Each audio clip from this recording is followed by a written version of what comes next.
Okay, everybody, I want to do a video today, and this is going to be about the psychology of a losing trader. Now, so many videos out there, so many people talk about the psychology of a winning trader. Let's talk about the psychology of a losing trader because it's not just the complete opposite, although there are some elements.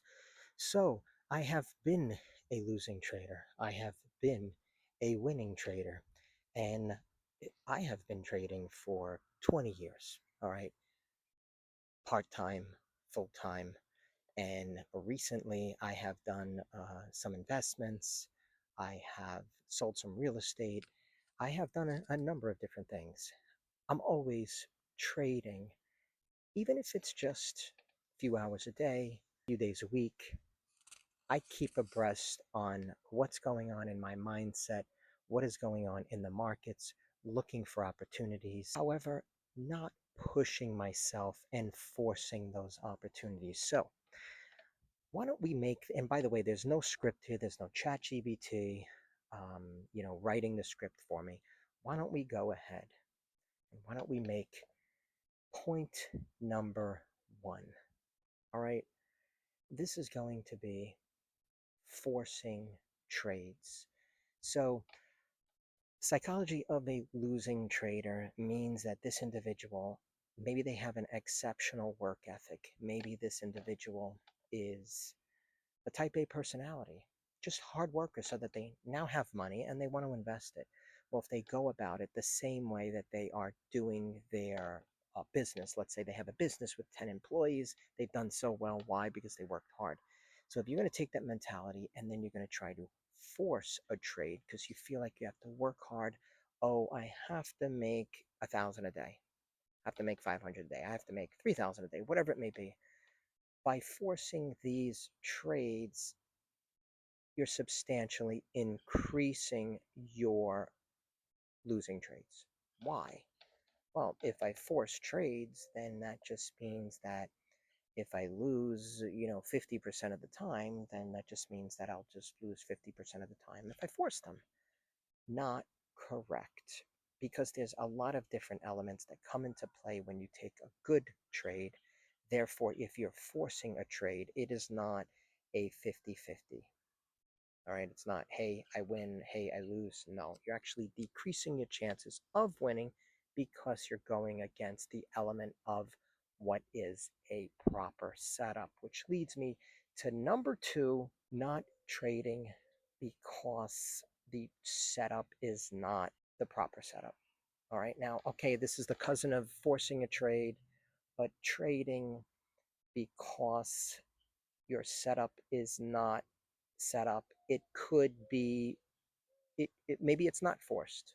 Maybe this individual does not have a clear idea of what a true setup is because they were not mentored properly or they did not do their research, whatever it may be. You are basically not investing, whether it could be a long-term investment on a weekly chart. That's no problem. Um, I took a weekly chart trade on the dollar yen. It made all the difference. I've held it for 4 months. That's right. Never would have did that 10 years ago, but I'm doing it now because I believe that mixing fundamentals is appropriate sometimes. So wait for that setup. So losing traders are not waiting for the setup. Yes, they are forcing trades. And number three, an individual who has a substantially high rate of losing is going to be chasing the money. They're going to be trading to make money. All right. So trading to make money. But wait a second. We're supposed to trade to make money, right? Well, here's the thing.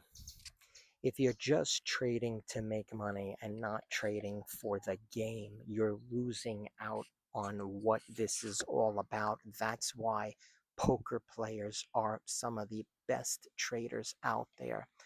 That's why people who treat it as a game are ahead of the game. So I'm telling you to go against what we are taught. I want to make money. Don't trade to make money. trade to win the game, trade to play the game.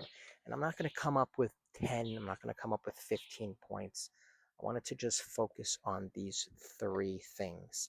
And of course, all these three things are based upon the fact that you're trading because you can afford to lose that money. But I think this is important to digest, meditate on it, write it down. And this comes from 20 years, it's even more than that. I'm asking you to really think about this because trading is not what I'm seeing it is. And this is one of the reasons why I'm doing this video. And yes, I have a few homes and I'm grateful for them and they're nice, okay. But the fact that you're trading should not be based on the money. It doesn't mean that we don't want to make money, but once again, do that. Okay, so I hope this helped to address the thought process behind a losing trader.